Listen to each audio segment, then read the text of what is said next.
Hello YouTube, this is Corbin22 here, back with another 100-point squadron build for Star Wars X-Wing miniatures. Tonight I've dove into a bit of nostalgia and decided to field 3 X-Wings, all of them piloted by pilots that were present during the first Death Star attack, namely the 3 pilots that did the final attack run after Garvin Dreas and Dutch Vander failed. They are Luke Skywalker acting as the squadron leader, and then to his right we have Wedge Antilles, and to his left we have his friend Biggs Darklighter. I've recreated this build as faithfully to the movie as possible, with maybe a few minor adjustments. But other than that, the build is practically just for nostalgia's purpose, but it does have its practicalities. So that being said, let's look at the build itself. So as you see, we got 3 X-Wing pilots here, Biggs, Wedge, and Luke Skywalker. Wedge has but all of them have basically their astromechs that were present in the during the battle. Of course, we have Luke Skywalker with the Torpedoes and Deadeye, which it has his picture on it, and well, let's be honest, he was a freaking Deadeye when he shot those torpedoes without the targeting computer. And of course, we got Wedge Antilles with an elite pilot skill to complement his ability. Let's look at the ships individually.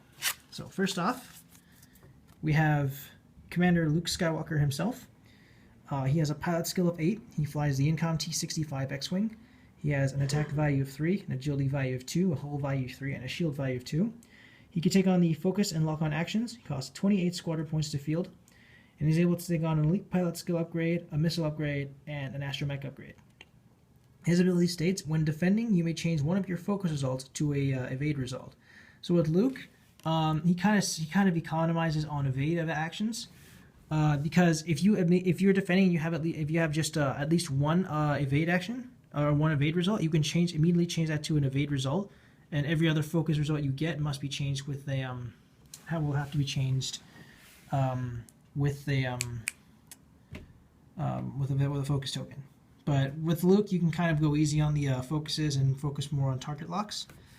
But then again, with the build I have with Luke, focuses are pretty much a must for this, and here's why. For his elite pilot skill, I have gone with Deadeye, which states you may treat the attack target lock header as attack focus.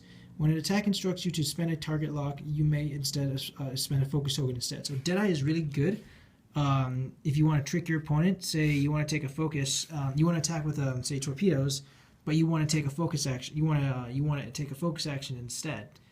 You can use Deadeye to substitute your target lock for a focus, and then of course attack with the secondary using Deadeye's ability. For his Warhead, I've gone with the standard Proton Torpedoes.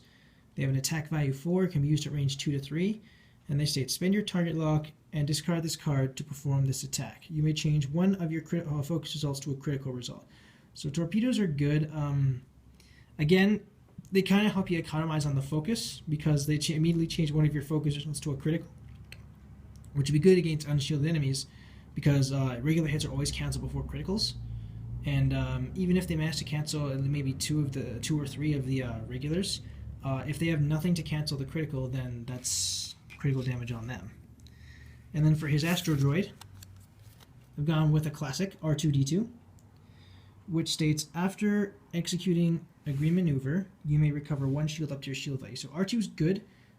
Basically, if Luke is out of shields, he can keep doing green maneuvers and spam R2's ability to constantly keep his shields active, which will pretty much it may reduce his combat efficiency, but it'll at least keep him in the fight and help him get into a position to fire back.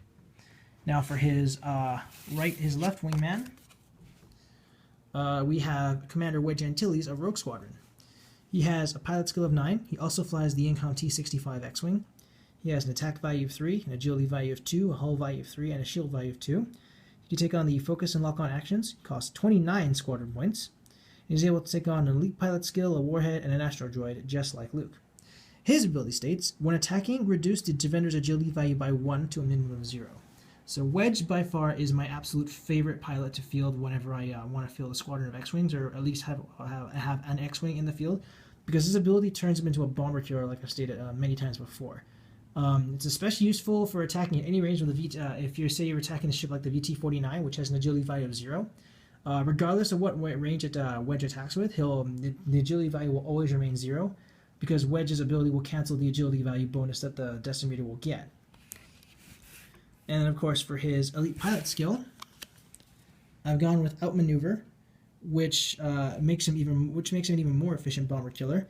Because it states, when attacking a ship inside your firing arc, if you are not inside the ship's firing arc, reduce the agility value by 1 to a minimum of 0. So Outmaneuver combined with Wedge's ability, as long as he remains outside the enemy's firing arc, not even a TIE bomber or a Z-95 or any ship that has an agility value of 2, they're not safe from Wedge's. They won't be safe from Wedge, because as long as he's outside their firing arc, then Wedge will pretty much be guaranteed a clear shot. The only possible way that you can counter this is if they're hiding behind an obstacle. For his Astro Droid, again, I'm going with the droid he had at the time, or he always has, R5D8, which states, action, roll 1 defense dice. On an evade or focus result, discard 1 of your face-down damage cards. So R5 is good for, whereas R2 is good for dealing with shield damage, R5 is good for hull damage. The only difference being is that R5's ability is not a passive ability. So it becomes added to your action bar. So that means Wedge now has a focus, he has a lock on, and then he has R5D8 as part of his action bar. So if all your shields are gone, you have a hull of it. You can spend your action. You can spend your action in the action phase to have R5 recover a shield. And it depends on focus or evades.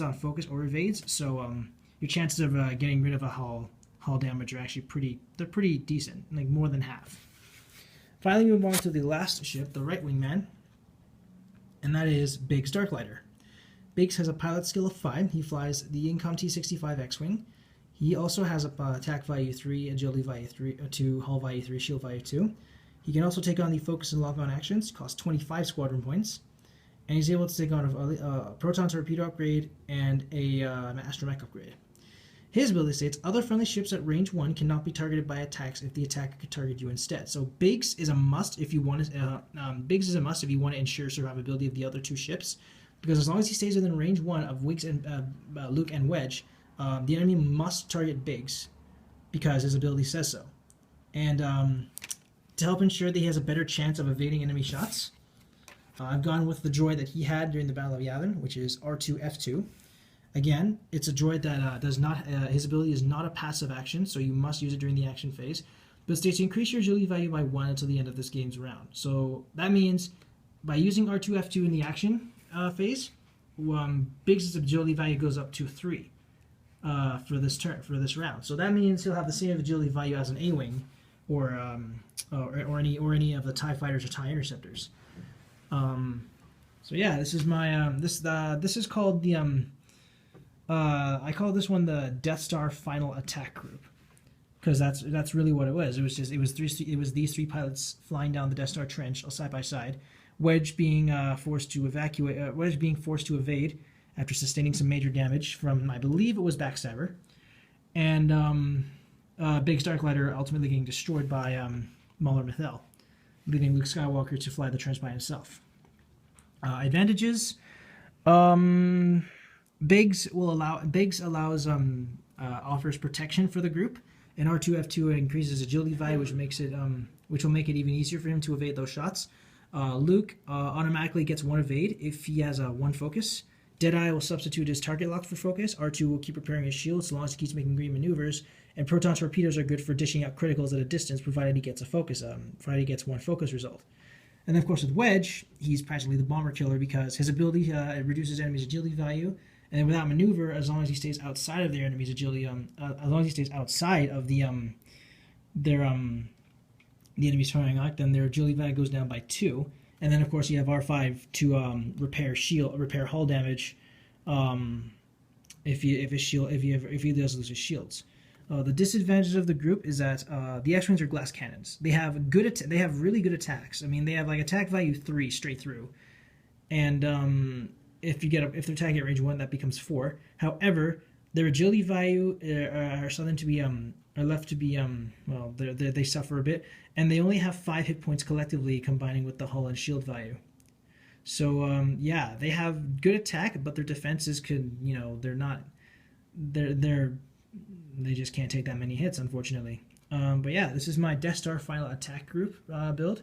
Let me know what you guys think in the comments below. Any constructive criticism is greatly appreciated. If you like, you may use this build for any competitive or casual play, or if you want, you can tweak it or revamp it to your own specifications. Thank you guys so much for watching. This is Corbin22 signing off.